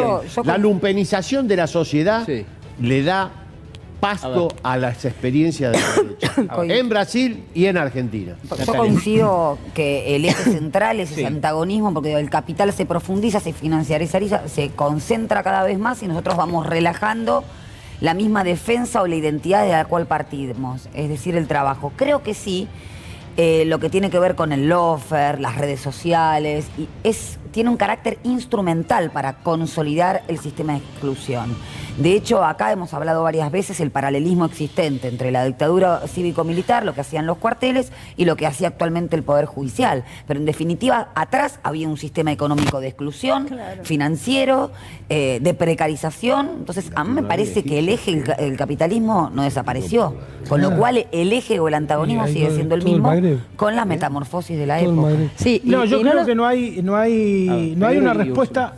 No hay una respuesta mecánica, no es mecánico, porque si fuera mecánico, la sociedad tiene un montón de pliegues y repliegues por los cuales se expresa después a través del voto. Si fuera mecánico, Lula dejó el país en el 5º puesto mundial, hoy lo devolvió en el 17 Bolsonaro. Tiene el 100% de su PBI endeudado, un crecimiento de la pobreza acelerado y dificultades por todos lados. Debería haber hecho una mala elección, no la hizo. Tiene la pobreza del 2012. ¿Por qué no la hizo la mala elección? No la hizo porque ahí hay una cosa muy profunda, en el interior como en todas las sociedades, esos arreglos con la irrupción de la iglesia evangélica como un actor electoral muy importante. Reitero, de 534 diputados, 150 son evangélicos. Pero hay una cuestión material por detrás de eso. Claro. Aparte, déjame terminar. Que hay una experiencia de gestión previa del partido de Lula, que terminó en circunstancias muy complejas, en términos distributivos, en términos totalmente, sobre todo su dinámica. En términos de entregar la política económica un modelo al sistema financiero crudo.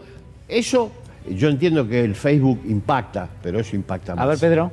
No, lo que digo es que además hay una sólida alianza con los grupos primarios, hay un núcleo de agrodiputados que funcionan en bloque y que apoyan decididamente a Bolsonaro. Por eso le fue tan mal a Lula en los distritos del sur y le fue mucho mejor en los distritos del norte, donde está empobrecido. Y creo que esa dualidad, ese Brasil dual, se expresó electoralmente. Donde está la mayor pobreza también. Donde está la mayor pobreza. Úrsula. No, creo que la pata evangélica pentecostal es importantísima. Me parece que cuando hay hambre, cuando la verdad la distribución de la riqueza no llega a la mayoría de las mesas, la religión siempre es una pata muy importante para poder sentirse mejor, y lo acompañó a Bolsonaro desde el día 1 en contra de los derechos del colectivo LGTB, de todo lo que fuera la posibilidad de derechos nuevos para este colectivo tan grande en toda Latinoamérica. Me parece que esa es una pata muy importante. También sí creo que nada de las situaciones de violencia, incluso también en nuestro país, se vivirían si económicamente las familias estuvieran bien. Me parece que siempre es el resultado de una inconformidad súper necesaria, que es el alimento en la mesa. Y también, por otro lado, el acompañamiento, por lo menos hasta ahora, hasta esta elección, que tenían el acompañamiento de Bolsonaro con los medios de comunicación, ¿no? Donde se criminaliza la protesta de los más necesitados, donde se criminaliza la protesta de los estudiantes, algo parecido está pasando en nuestro país, y donde de repente, si si el campo, si la industria sale a expresarse, ese está bien, es decir, de algún modo los medios eligen qué tipo de protesta está bien, es a derecho y se puede entender, y cuáles los que son los violentos, ¿no? Y criminalizar las necesidades que suelen ser siempre de la mayoría. Así que, nada, yo no soy tan optimista de que gane Lula, tengo que decirlo también, en esta segunda vuelta. Creo que son súper opinables, hermano. No, desde ya, ojalá me equivoque, además. Ojalá me equivoque. Pero me parece que tiene un mes Bolsonaro donde puede generar muchísimo, cuando nadie nos esperábamos que pudiera tener un 43% de los votos. Pasó ¿no? con Así Macri que... después ahora me hace dudar también. Pasó con Macri después de la Esta es la mejor elección de Lula en toda su historia, salvo la del 2006, que tiene décimas más. Amado Dilma hablaba ganó con el 41 en la primera vuelta. Amado hablaba de eliminar la palabra radicalizar. Yo propongo eliminar en este contexto la palabra autocrítica, porque me parece que no se trata del flagelo de autocriticarse, que además es hablar mal innecesariamente, sino del concepto de aprendizaje. Y en esta circunstancia, a partir de lo que le ha sucedido a Lula, su experiencia, las muertes, todo lo que pasó, la lectura de este nuevo panorama de la política no es autocrítica de lo que no había hecho antes, sino un ciclo de aprendizaje importantísimo que ojalá lo tuvieran también nuestros dirigentes.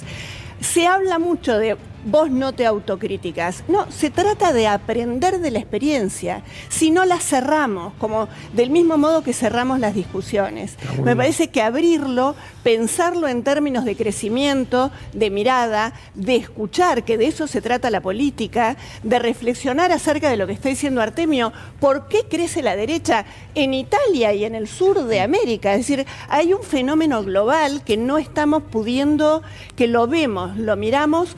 En lo que a mí respecta no lo estoy terminando de entender. ¿Por qué está sucediendo esto? Por eso creo que no se trata de criticar lo que no hice, o lo que no hizo Lula, o lo que no hizo Cristina, sino de aprender de la experiencia escuchando lo que está sucediendo. Ahí me parece, Julián, que...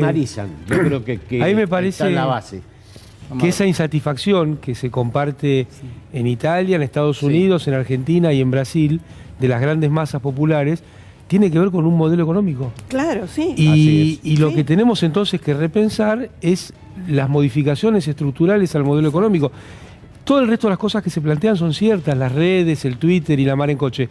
Pero acá la cuestión tiene que ver con la insatisfacción para conseguir resultado económico, y el eje es lo distributivo. Entonces, vos no vas a tener modificaciones en el patrón distributivo, que está empeorando, además. No vas a tener modificaciones en el patrón distributivo si no tenés modificaciones en la cuestión estructural. Y no vas a tener modificaciones en la cuestión estructural de la economía si los estados no se hacen cargo de las cuestiones centrales, de las cuestiones estratégicas. Vos fíjate que en los países centrales de Europa están tomando el control de los servicios públicos.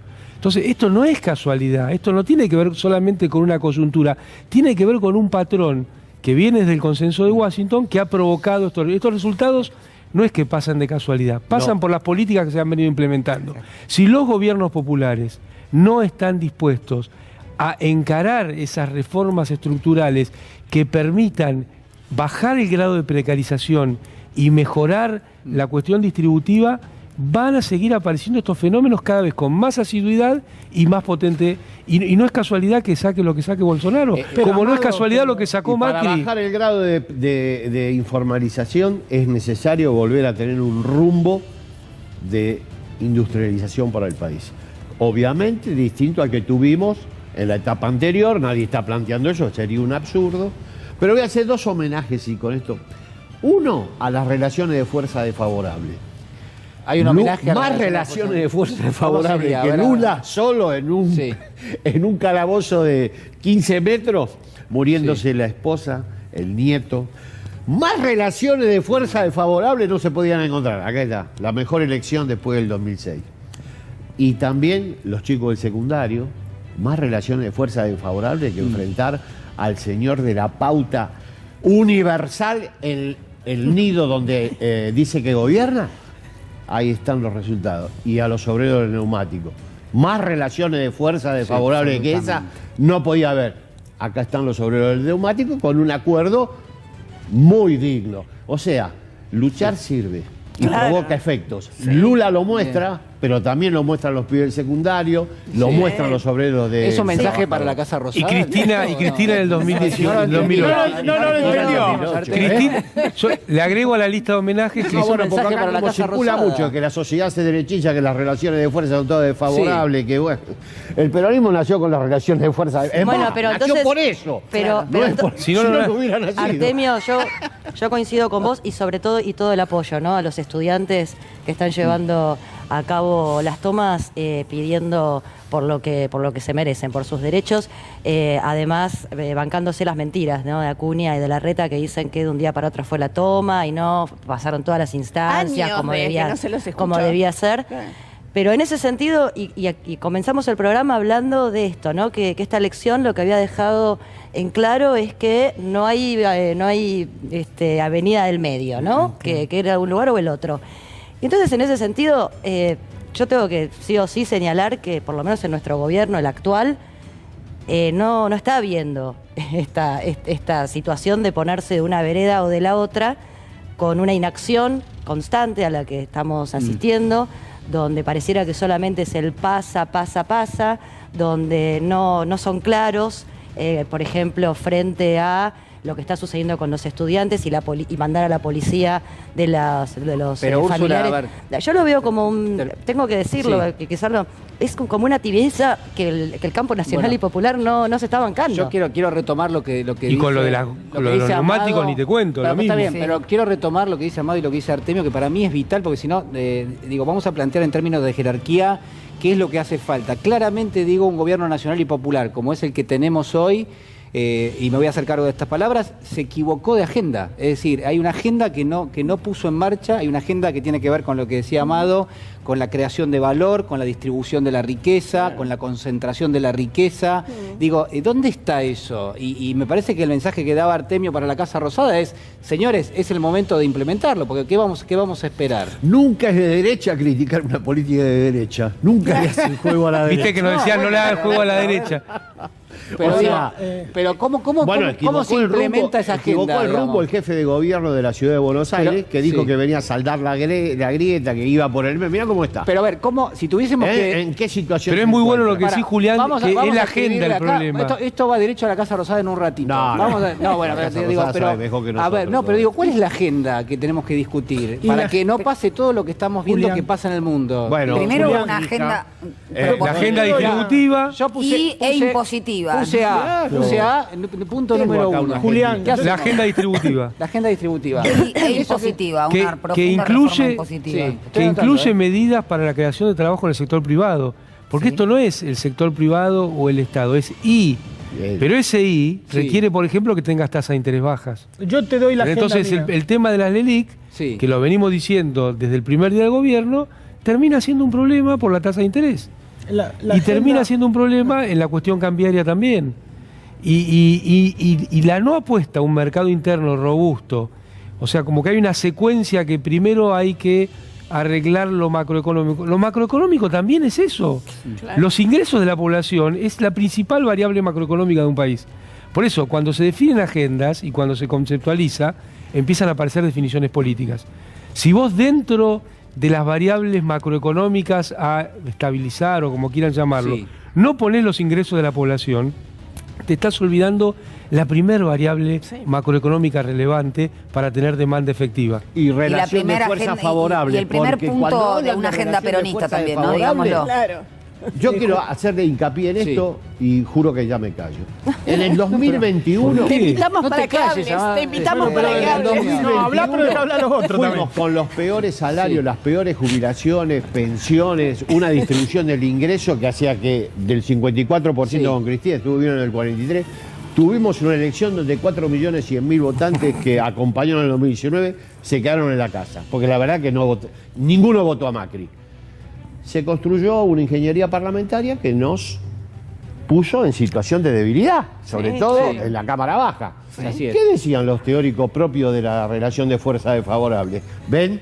Tenemos una relación de fuerza desfavorable. No podemos hacer nada. Reforma, Lo hubieran visto reforma antes judicial eso, y ampliación de la Corte, ¿no? Porque todo eso no se va a poder llevar a cabo si no hay una reforma judicial y una ampliación de la Corte. Cuando sos gobierno, la modificación... Hay tres pilares centrales. Pedro y Amado después. Me parece que hay tres pilares previo a todo, que son desayuno, almuerzo y cena. Claro. Esos son los tres pilares que nos van a permitir recuperar el gobierno. No puede ser que tengamos 8 puntos de indigencia. Eso es hambre. 8-8. 8-8. Eso es hambre. Entonces nosotros tenemos que... Reducción de la pobreza y aumento de la indigencia. Y desayuno, almuerzo y cena. El tema del precio de la comida es clave en la agenda argentina. Y el otro tema clave, la otra lección clave que nos deja Brasil es que lo que decía Úrsula recién, se derritió la ancha avenida del medio. Claro. No existe. Acá es Macri contra Cristina. Bueno, pero ese Macri contra Cristina, si el gobierno va a encarar la campaña electoral, ¿no? ¿Cuáles son los 3 o 4 argumentos centrales que hoy el gobierno tendría que revisar y decir, bueno, hasta acá la verdad que la hemos pifiado? Pero yo lo primero que te los diría márgenes hoy, de ganancias empresariales. Lo primero que te diría por hoy ejemplo. de la agenda coyuntural es el tema tarifas. Vos no podés implementar un aumento de tarifa en esta situación de ingresos de la Argentina.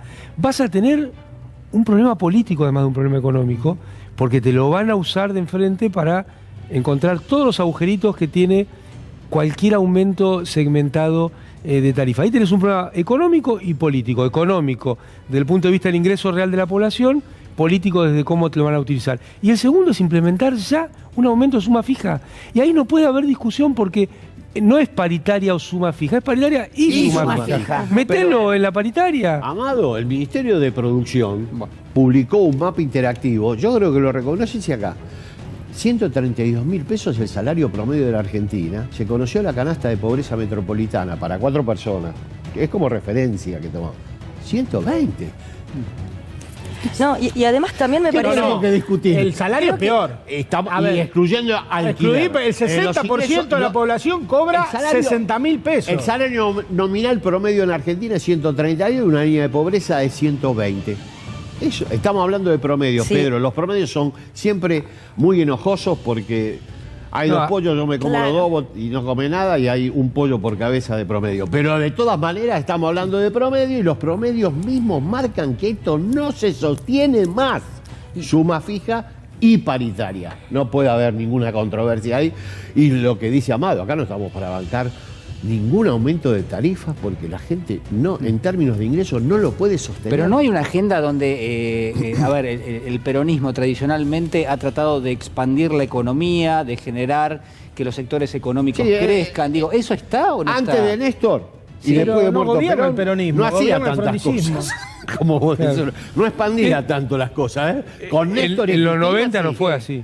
Lo resignificaron. Sí. Porque el peronismo, después de muerto Perón, tuvo su etapa de ajuste neoliberal, claro, en Argentina. Hasta la llegada de Kirchner. En el 2003 rompen 25 años de hegemonía neoliberal. Kirchner renueva el peronismo, lo reconcilia con la tradición de Perón y Evita, y entonces sí, comienza a expandirse el mercado doméstico, se generan 6 millones de puestos de trabajo. Por eso me hacen reír muchos teóricos que dicen, se acabó. Esto llegó para quedarse, no hay más trabajo para trabajo. Tienen un ejemplo reciente de un presidente y una presidenta que generaron no 1 ni 2 ni 6 millones de puestos de trabajo, y dice que no hay más trabajo en Argentina, que ahora lo que tenemos que hacer es no, y después tenés el tema jubilatorio. Cuando llegó Kirchner, 1 de cada 2 personas no tenía una jubilación, adultos mayores. Hoy tenés 100% de cobertura. Sí. No, querida, también me parece que hay algunos temas que tenemos que traer a la mesa, ¿no? Y que empezar a debatir los argentinos, que siempre el establishment y el poder real señalan, ¿no? Siempre el problema es la pobreza, no son los ricos para nada.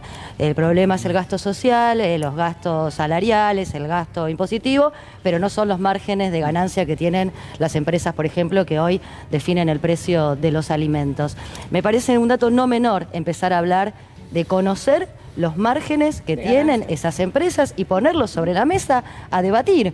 Y esto hay que primero empezar a dar la batalla verbalmente y traerlo para que todos los argentinos y argentinas sepamos que tal empresa tiene tal ganancia, se reparte tanto y además tiene el tupé, claro, tiene el tupé de cobrarte esto, porque quedan como escondidas. Y me parece que en esto, y lo señaló el otro día Cristina Fernández en su tuit, cuando habló de los márgenes, justamente cuando salió la información del INDEC sobre la indigencia y la pobreza, y marca la cancha, y mencionó y dijo, che, vamos a empezar a hablar de los márgenes extraordinarios de estas empresas que además monopolizan el alimento en nuestro país. Y me parece que es algo que tenemos que hacer y que el gobierno solamente queda en anunciarnos. Yo siento que el gobierno me cuenta lo que yo ya vivo en la mesa y lo que mis amigos y amigas y los que conozco saben, que no llegan a fin de mes, que está totalmente difícil poder conseguir un trabajo y vivir de ese trabajo, es decir, y no uno ser, solo, uno solo, claro, trabajo, uno solo, sí. y no ser pobre.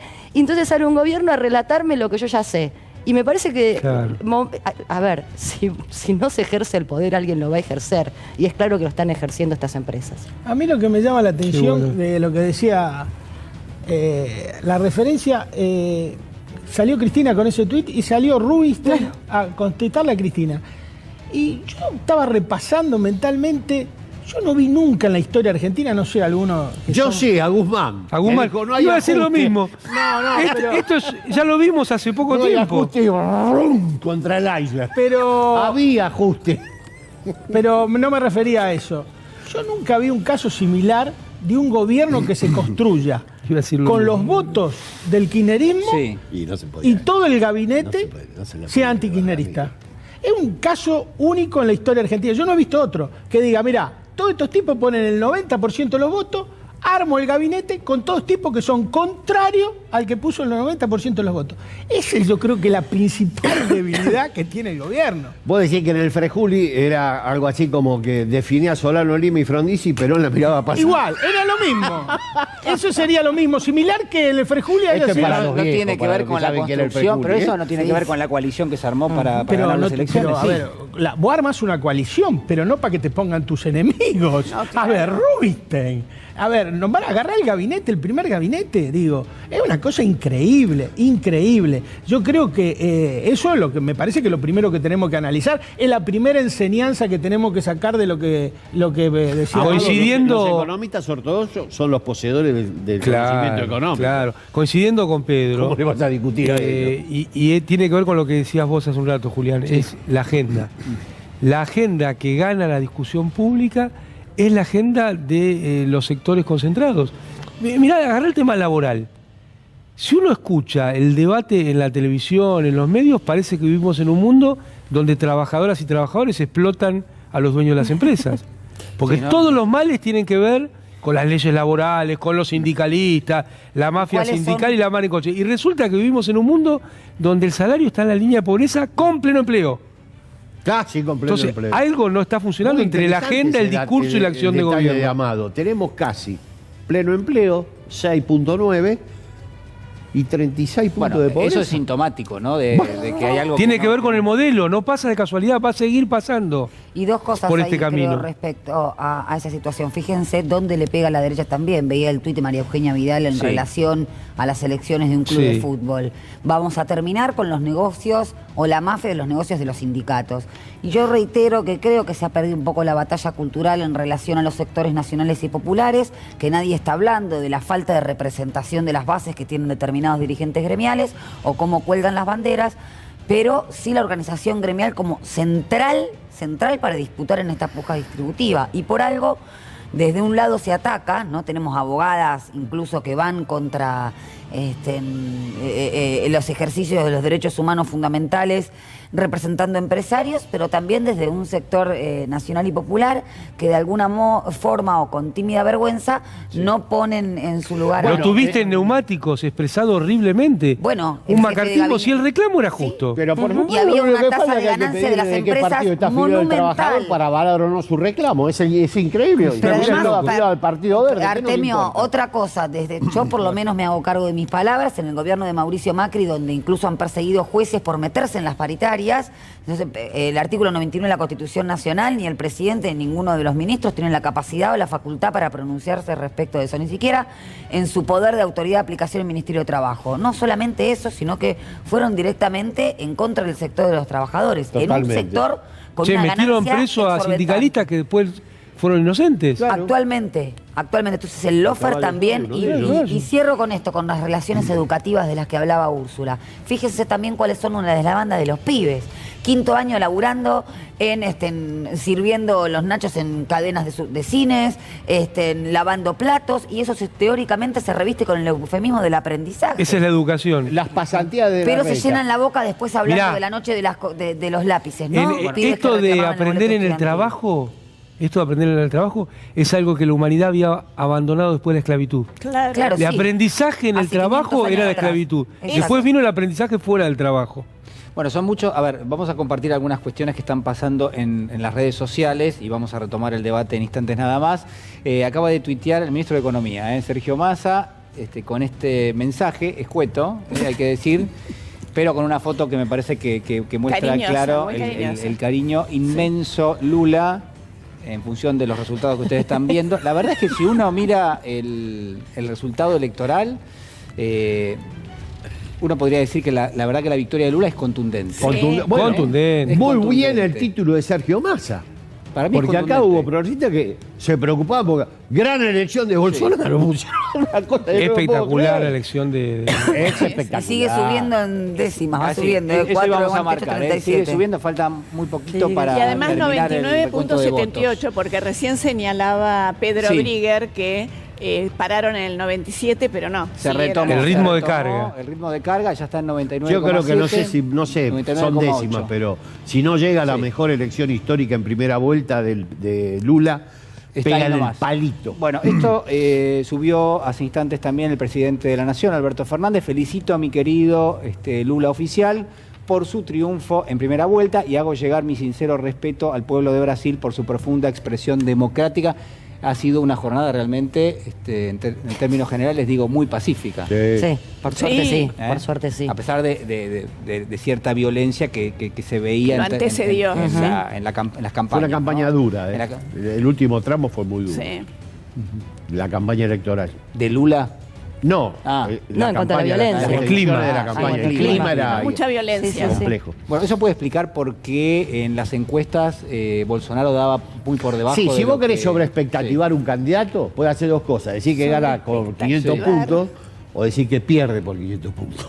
Las dos cosas tienen los mismos efectos. Yo creo que, hago una hipótesis súper discutible.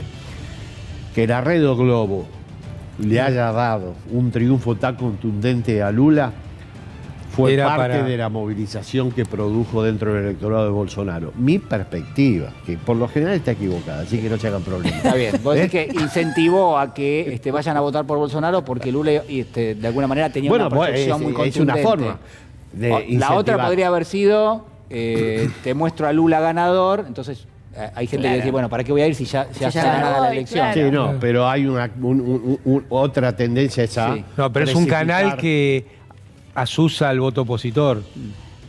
Entonces es más razonable la tesis de Artemio. A nosotros nos pasó en Y acá en pasó Paso y la con General. Macri, pasó eso. Exactamente. Claro, salieron sí. todos. Nosotros nos guardamos en la casa a ver televisión y ellos salieron a la calle y nos metieron. Me parece que no veían este canal.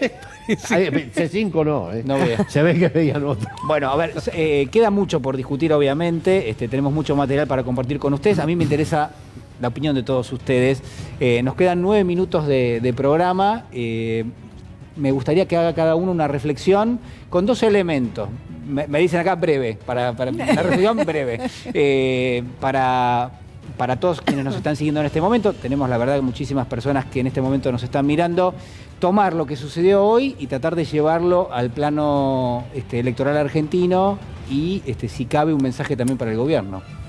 Buah. Artemio. Mensaje para el gobierno, ¿no? Todo Porque eso el en gobierno muy sabe corto. muy bien Todo lo que eso en un tiene que minuto, Artemio. hacer. ¿Cuánto tengo? Pues, que parecen los videos que pasan acá. En 3 minutos tenés que explicar la Revolución Francesa. ¿En qué está impactando Son 30 eso, segundos, Artemio. ¿No lo puedes explicar? Si no puedo, te vas. Son 30 segundos, Artemio. No, las lesiones son bastante claras. Hay que tomar una definición política central, un rumbo que privilegie las condiciones de vida de los sectores que uno dice representar. No hay alternativas intermedias, el gobierno lo sabe bien, suma fija, paritarias y basta de especular con que Argentina puede tolerar un aumento de tarifas. No va a pasar, es la mejor forma de tener las relaciones de fuerza desfavorables que tanto nos preocupan. Amado. Sí, muy en el mismo sentido. Lo indispensable es modificar la cuestión distributiva, los ingresos de nuestra población. Y la agenda macroeconómica no puede estar vinculada solamente a la agenda de las necesidades de las grandes empresas o de algún sector, como fue el dólar de 200 pesos para el sector exportador. Es comprensible en un camino donde te querés fortalecer. Ahora, si es el primer paso de un camino por el cual cada vez vas a ceder más, va a ser muy difícil poder dar respuesta a los grandes sectores de la población. ¿Hay en este momento en discusión algún proyecto que vaya en ese sentido? ¿Te parece que el gobierno en este mismo momento tiene en carpeta algo de eso? ¿Lo que estás proponiendo? Yo lo veo porque para mí tiene que ver con cuestiones estructurales. Esto no lo resolvés con una medida de un día.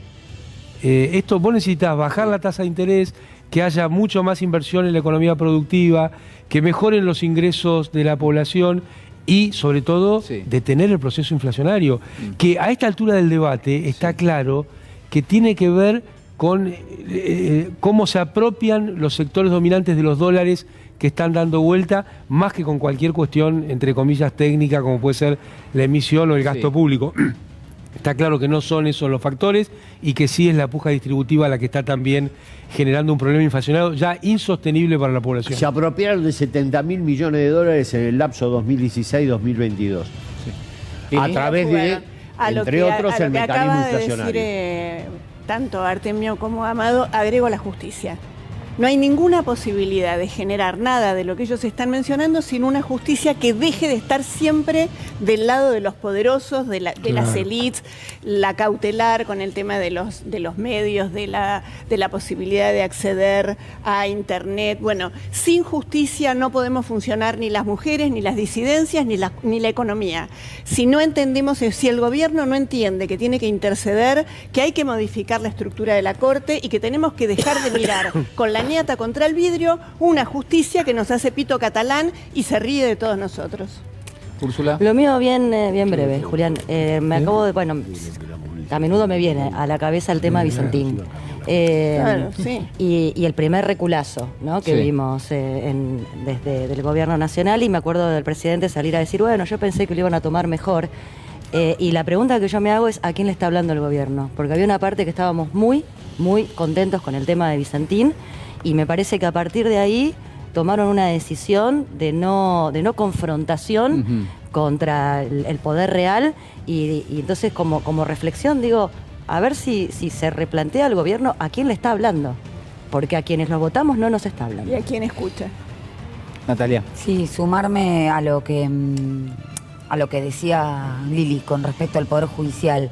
La radicalización, la ancha avenida del medio absolutamente disuelta, pero no tiene que ver con la matriz discursiva, sino con los intereses que efectivamente se representan en este antagonismo. Y quiero recomendar respecto del Poder Judicial, porque no se pueden efectivizar derechos cuando tenés un Poder Judicial que se opone a cualquier político de gobierno distributiva. Una nota muy interesante hoy que se llama La casta de la toga, en el cohete a la luna, de autoría de Luis Goldín y Valentina Castro, que hablan justamente de los privilegios de un poder que se autoaudita, que es vitalicio y que esto es central, y las diferencias remuneratorias y en las jubilaciones existentes con el resto de la población. Así que se las recomiendo. Pedro. Creo que es desayuno, almuerzo y cena. Creo que es Cristina contra Macri.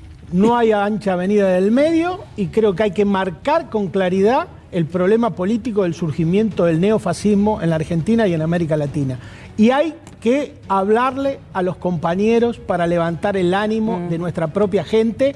Yo recorro permanentemente el interior y hay una gran desazón en muchos compañeros porque no hay quien le hable. Y necesitamos que la gente asuma la militancia antifascista, democrático. No podemos regalarle este país a la derecha bajo ningún punto de vista. Por eso tenemos que ganar las elecciones en el 2023. Y la unidad también es clave.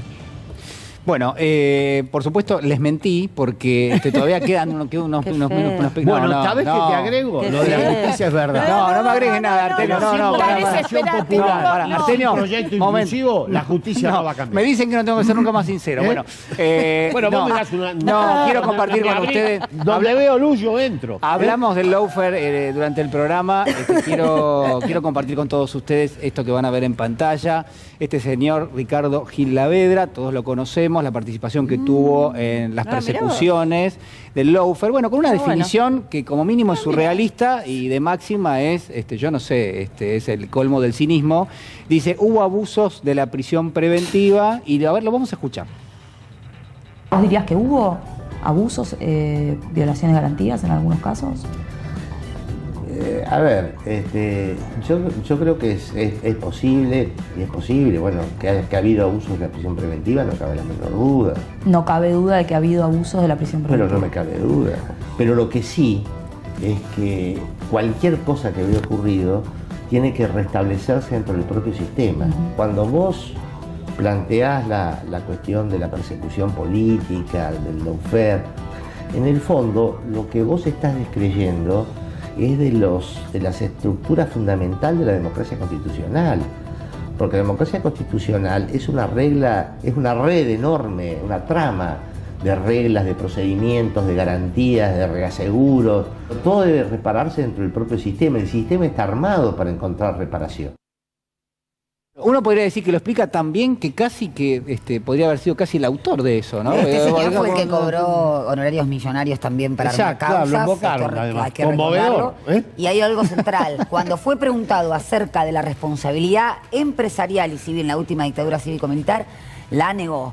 Y es también los que permiten dentro del Colegio Público de Abogados que se hable de la mafia de los abogados laboralistas. Bueno, ha sido parte de un grupo de tareas, ¿no? Ha sido parte de no se arregla la sola la justicia, ¿eh? No existe. No. Un segundo, a ver, este señor fue parte de un grupo de persecución a los accionistas del grupo Indalo. Claro, desde la FIP. Desde la FIP, por supuesto. Donde cobraba suculentos honorarios habiendo abogados de planta de la FIP que podrían haber hecho perfectamente, no la de él, la función de él, que era de persecución política. Pero llama la atención la pregunta, él da una respuesta y... A nosotros nos conmovió. Faltó la repregunta. Voy a suspender la cena. Faltó la repregunta. Vamos a pedirle que nos ayude para entenderlo mejor a Patricia Bullrich. Tengo algo de... Sí, porque... No nos priva de nada.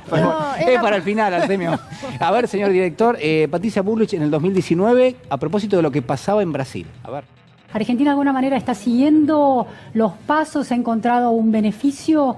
¿Es alumna de Brasil en ese sentido? Pero yo creo que es al revés. Si quieren les puedo leer un trabajito que les ¿Al revés? ¿En qué no entiendo? Es al revés. O sea, nosotros somos los maestros. Nosotros somos los maestros. ¿Los maestros de quién? De las cosas que está haciendo Moro en Brasil, que está haciendo Bolsonaro. ¿puedo todo ilegal, tiene razón. ¿Cómo? Sí. Tiene razón, son maestros de cosas ilegales. Sí. Pero sí, claro. Está bien. Bueno, él ya nos había advertido, Patricia, que los que estuvieron en la alianza, que entre otra cosa mataron 39 personas, iban a tener otra oportunidad. No, ahí está. Cumplió. Bueno, le bajaron el 13% a jubiladas, jubilados, Vamos a maestras. felicitar a todos los compañeros que ganaron el APTRA. El Martín Vamos Fierro. a hacer felicitación para todos. La verdad que estamos muy pasados de tiempo. Estamos entregando tarde en este momento. Pero besos y abrazos. Le mandamos una felicitación a todos. Les quiero agradecer muchísimo. Un aplauso a Lula porque hizo la mejor. Sí, un aplauso a Lula. Sí, en primera vuelta que tengamos memoria. Estás imparable, Artemio. Estás imparable. Se queda Artemio. Se queda con ustedes. Se queda Artemio. Me quedo yo hablando. En cambio. Bueno, nos despedimos. Nos reencontramos el próximo domingo. Cuídense. Chao.